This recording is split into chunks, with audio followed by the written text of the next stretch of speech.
Hey there, folks! Today, I'm going to walk you through the process of removing background noise from your audio using Adobe Premiere Pro. Let's dive right in. First things first, highlight the clip containing the audio that you want to clean up. If you don't already see the Essential Sound panel, simply navigate to the Window tab and select it from the drop-down menu.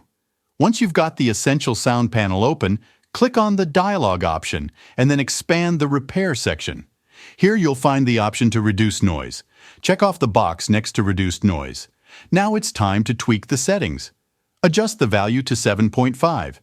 This setting helps to effectively reduce background noise while preserving the clarity of the dialogue or audio.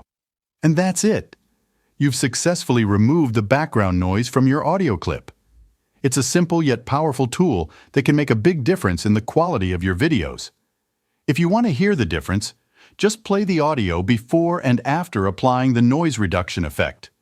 You'll notice a significant improvement in the overall sound quality.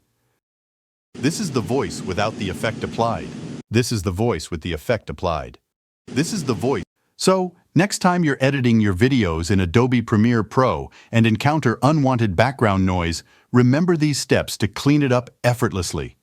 Thanks for watching and happy editing.